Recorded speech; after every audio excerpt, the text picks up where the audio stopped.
আলাইকুম রহমতুল্লাহ। সুপ্রিয় সপ্তম শ্রেণীর শিক্ষার্থীরা, আশা করছি তোমরা সকলেই ভালো আছো। আমি তোমাদের সামনে এখন আলোচনা করব তোমাদের গণিত বই থেকে। এটা 2.4 গতি বিষয়ক সমস্যা। গত ভিডিওতে আমি তোমাদের 2.2 অনুশীলনীর সম্পূর্ণ সমাধানগুলো দেখিয়েছি। এখন এখানে গতি বিষয়ক সমস্যা নিয়ে আলোচনা হবে। তোমরা যারা নতুন, আশা করবো চ্যানেলটি সাবস্ক্রাইব করে দিবে, আর যারা করেছো তাদেরকে অসংখ্য ধন্যবাদ জানাচ্ছি। একটা লাইক করতে ভুলবে না। এই যে গতি বিষয়ক সমস্যা থেকে একটা অঙ্ক অবশ্যই প্রতিটা পরীক্ষায় থাকে, এই জন্য আমরা উদাহরণের যে অঙ্ক আছে, একটা গুরুত্বপূর্ণ সৃজনশীল অঙ্ক আছে, সেটা আমরা দেখব। এবং সাধারণ দুইটি উদাহরণ আছে। আমরা 20, 21, 22 এই তিনটি উদাহরণ নিয়ে আলোচনা করব। ওখান থেকে একটি অঙ্ক হয়তো পরীক্ষায় আসবে ইনশাল্লাহ। দেখো, এখান থেকে আমরা শুরু করে আলোচনা। স্থির পানি ও স্রোতস্বিনী নদীতে নৌকার বেগ এক হবে না। স্রোতস্বিনী মানে যে পানিতে স্রোত বয়ে যায়। স্রোতস্বিনী নদীতে স্রোতের অনুকূলে অর্থাৎ একই দিকে নৌকা চালালে নৌকার নিজস্ব বেগের সাথে স্রোতের বেগ যোগ করতে হয়। অর্থাৎ পানি স্রোত যেদিকে যাচ্ছে নৌকাও সেদিকে যাচ্ছে, তাহলে দুইটা একসঙ্গে যোগ হয়। স্রোতের প্রতিকূলে বিপরীত দিকে, স্রোতের প্রতিকূল মানে কি? বিপরীত দিক। একদিকে স্রোত যাচ্ছে, অপরদিকে নৌকা যাচ্ছে, তাহলে নিজস্ব বেগ থেকে স্রোতের বেগটা বিয়োগ করতে হবে। স্রোতের অনুকূলে বা প্রতিকূলে নৌকা যে গতিতে চলে তা হলো নৌকার কার্যকরী গতিবেগ। এখানে সূত্র দেওয়া আছে, দেখো। স্রোতের অনুকূলে নৌকার কার্যকরী গতিবেগ হবে ওই নৌকার প্রকৃত গতিবেগ, আর হলো স্রোতের গতিবেগ। এখানে স্রোতের প্রতিকূলে যদি নৌকার কার্যকরী গতিবেগ আমরা বের করি, তাহলে কি করব? নৌকার যে প্রকৃত গতিবেগ সেটা থেকে স্রোতের গতিবেগটা বিয়োগ করে দেব, তাহলে ওইটা বেরোবে। এবার আসো আমরা উদাহরণ নিয়ে আলোচনা করি। দেখো, উদাহরণ 20। একটি নৌকা স্থির পানিতে ঘন্টায় 6 কিলোমিটার বেগে যেতে পারে। ঘন্টায় 6 কিলোমিটার মানে 1 ঘন্টায় 6 কিলোমিটার যেতে পারে। স্রোতের প্রতিকূলে 6 কিলোমিটার যেতে নৌকাটির 3 গুণ সময় লাগে। স্রোতের অনুকূলে 50 কিলোমিটার যেতে নৌকাটির কত সময় লাগবে? আবারও পড়ি উদাহরণটা। একটি নৌকা স্থির পানিতে 6 ঘন্টা প্রতি ঘন্টায় 6 কিলোমিটার যেতে পারে। স্রোতের প্রতিকূলে 6 কিলোমিটার যেতে সময় লাগে 3 গুণ বেশি। অর্থাৎ প্রতিকূল মানে কি? একদিকে পানি স্রোত বয়ে যাচ্ছে, অন্যদিকে নৌকার গতি, যেতে হবে নৌকাকে। এজন্যে যেহেতু পানিতে আমাকে পিছনে টানে, এজন্য সামনে আগাইতে 3 গুণ সময় বেশি লেগে যাচ্ছে। স্রোতের অনুকূলে 50 কিলোমিটার যেতে নৌকাটির কত সময় লাগবে? দেখো, নৌকাটি স্থির পানিতে 6 কিলোমিটার যায় 1 ঘন্টায়।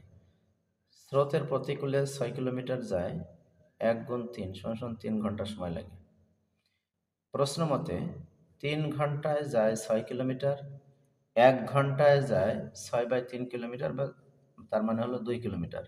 3 ঘন্টায় যদি 6 কিলোমিটার যায়, 1 ঘন্টায় তো অবশ্যই 2 কিলোমিটারই যাবে।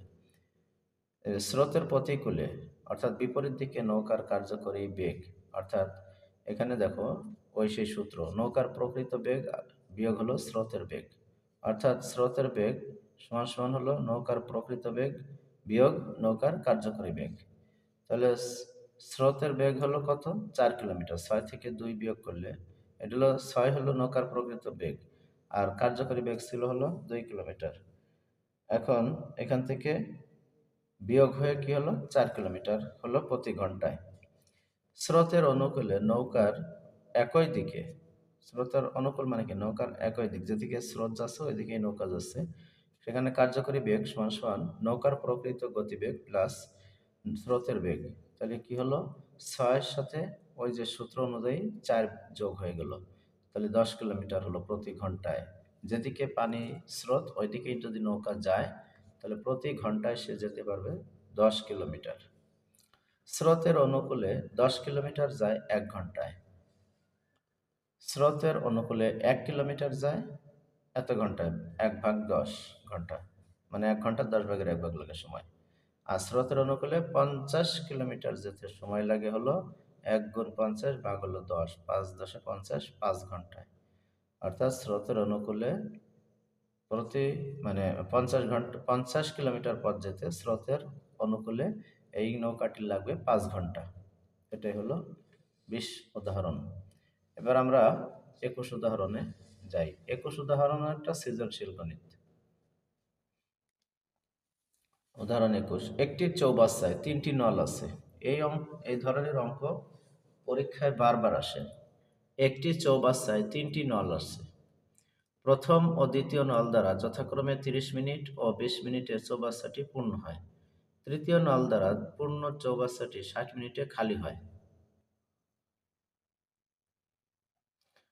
এখানে যে কথা আছে এই কথার উপর ভিত্তি করে 3টি প্রশ্ন দেওয়া আছে। তৃতীয় নল দ্বারা 1 মিনিটে চৌবাচ্চাটির কত অংশ খালি হয়? 3টি নল একসঙ্গে খুলে দিলে চৌবাচ্চাটি কত মিনিটে পূর্ণ হয়? প্রথম নল কখন বন্ধ করলে প্রথম ও দ্বিতীয় নল দ্বারা চৌবাচ্চাটি 18 মিনিটে পানি পূর্ণ হবে? সমাধান এখানে দিচ্ছে দেখো। প্রথম কথা ছিল তৃতীয় নল দ্বারা 1 মিনিটে চৌবাচ্চাটির কত অংশ খালি হয়? তৃতীয় নল দ্বারা 60 মিনিটে খালি হয় একটি চৌবাচ্চা। অর্থাৎ তৃতীয় নল দ্বারা 1 মিনিটে খালি হয় ওই 60-এর 1 অংশ। 60-এর 1 অংশ। আচ্ছা গেল ওটা। কত অংশ খালি হয় সেটাই তো বেরিয়ে চলে গেল। আর কিছু করা লাগবে না এখানে। খ নম্বরে ছিল 3টি নল একসঙ্গে খুলে দিলে চৌবাচ্চাটি কত মিনিটে পূর্ণ হবে? উত্তর, প্রথম নল দ্বারা 30 মিনিটে পূর্ণ হয় 1 অংশ। 30 মিনিট, এই যে এখানে লেখা আছে প্রথম ও দ্বিতীয় নল দ্বারা 30 মিনিট আর হলো 20 মিনিট, তার মানে প্রথম হলো 30 মিনিট আর দ্বিতীয়টা হলো 20 মিনিট। প্রথম নল দ্বারা 30 মিনিটে পূর্ণ হয় 1 অংশ। প্রথম নল দ্বারা 1 মিনিটে পূর্ণ হবে ওই 30-এর 1 অংশ। দ্বিতীয় নল দ্বারা 20 মিনিটে পূর্ণ হয় 1 অংশ। দ্বিতীয় নল দ্বারা 1 মিনিটে পূর্ণ হবে 20-এর 1 অংশ। এখন তৃতীয় নল দ্বারা 60 মিনিটে খালি হয় 1 অংশ। তৃতীয় নল দ্বারা 1 মিনিটে খালি হয় 60-এর 1 অংশ। 3টি নল একসঙ্গে যদি খুলে দেয় তাহলে 1 মিনিটে পূর্ণ হবে হলো ওই যে প্রথম 30/1 আর 20/1 এ দুটো যোগ বিয়োগ হয়ে যাবে ওই 60-এর 1 অংশ। এখন এই 30, 20, 60-এর লসাগু হলো 60। 30 দিয়ে 60-কে ভাগ করলে হয় 2, 2 অক্ষে 2, 2-এর সাথে 1 গুণ হবে। আবার 20 দিয়ে 60-কে ভাগ করলে হয় 3, 3-এর সাথে সেই 3-এর সাথে 1 গুণ হয়ে 3। আর 60-এর সাথে 60 ভাগ করলে হয় 1, 1-এর সাথে 1 গুণ করলে হয় 1। তাহলে 3 আর 2 5, 5-এর থেকে 1 চলে যায় 4 থাকে। তাহলে 4/60 অংশ বা 1/15 অংশ কাটাকাটি করলে 4/15 60, তো এজন্য 1/15 অংশ হলো। 1/15 অংশ পূর্ণ হয় কয় মিনিটে? 1 মিনিটে। সুতরাং 1 অংশ পূর্ণ হবে হলো এই 1 উল্টে যাবে, 15 উল্টে উপরে যাবে, 1 নিচে চলে আসবে। 1 গুণ 15/1। এটা হয় এরকমের, এই কারণে দেখো আরেকটু বোঝাই দেই। এটা এরকমের হওয়ার কথা, এরকমের হওয়ার কথা, কিন্তু এইভাবে তো কিছু করা যায় না। এজন্য পরে যাইয়ে এই 1 গুণ এই 15 উপরে যাবে, নিচে 1 চলে আসবে। তাহলে 1 1 কেটে যেত তোমার অবশ্যই 15 থেকে গেল, তাহলে 15 মিনিট হবে উত্তর। তাহলে উত্তর হলো 15 মিনিটে। আচ্ছা, এবার গ নম্বরে কি ছিল আমাদের প্রশ্ন? গ নম্বরে বলছে প্রথম নল কখন বন্ধ করলে প্রথম ও দ্বিতীয় নল দ্বারা চৌবাচ্চাটি 18 মিনিটে পানিপূর্ণ হবে? তাহলে বন্ধ কখন হবে সে বিষয়টা এখানে আসছে। দেখো, দ্বিতীয় নল দ্বারা 20 মিনিটে পূর্ণ হয় 1 অংশ। দ্বিতীয় নল দ্বারা 1 মিনিটে পূর্ণ হয় ওই 1/20 অংশ। দ্বিতীয় নল দ্বারা 18 মিনিটে পূর্ণ হয় ওই 1 গুণ 18 ভাগ হলো 20, কাটাকাটি করলে কত হয়? 9/10, 2 দিয়ে কাটাকাটি, 9 দুগুণে 18, 10 দুগুণে 20, এই 9/10 অংশ হলো। সুতরাং অবশিষ্ট থাকে কি? এক পুরো অংশ থেকে ওটা বিয়োগ হয়ে যাবে।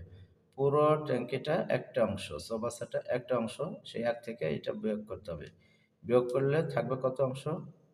তোমার এই 10 হলো লসাগু, 10 অক্ষে 10, 9 অক্ষে 9, এভাবে।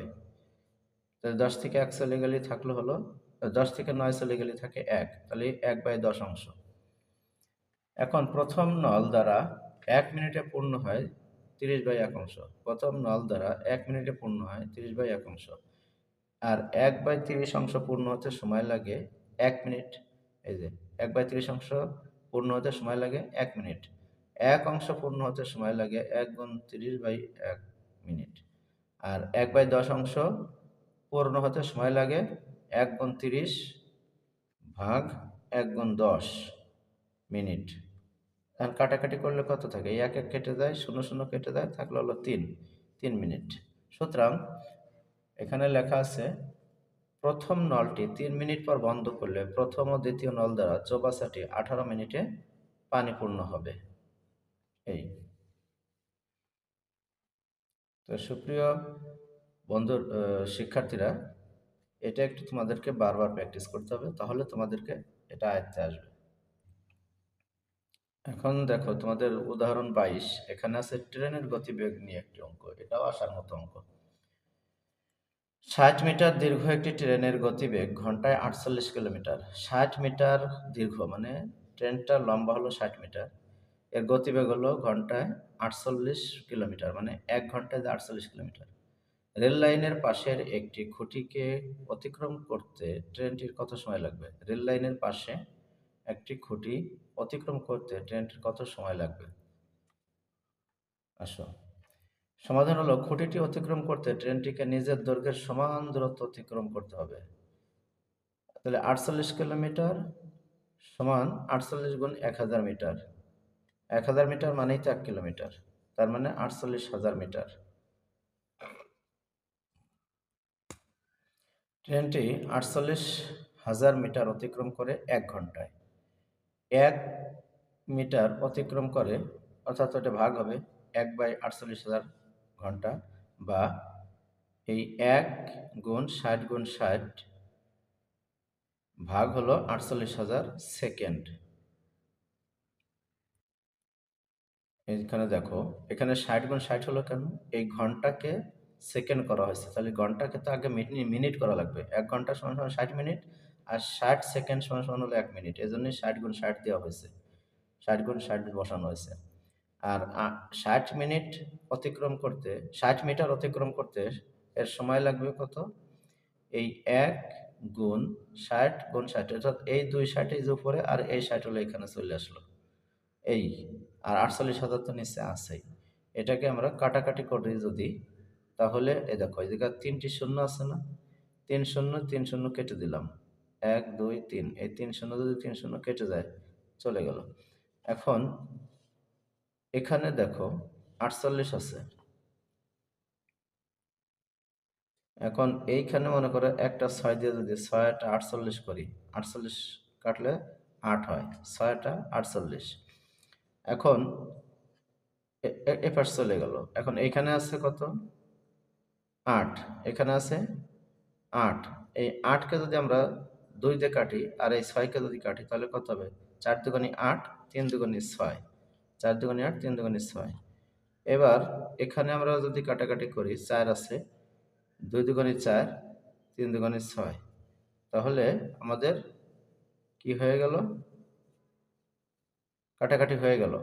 এখন এই 3 তিরিককে 9, আর এই 2 আসলো, 9/2 সেকেন্ড সমান সমান, এটাকে যদি আবার ভাগ করি আমরা, এই 2 9 এর ভিতর যাবে হলো 1 2 বার, 4 দুগুণে 8, অর্থাৎ এই যে ভাগটা এরকমের, দেখো ভাগটা আমরা এইভাবে করে দেখাই, 4 দুগুণে 8 নামে কত? 1।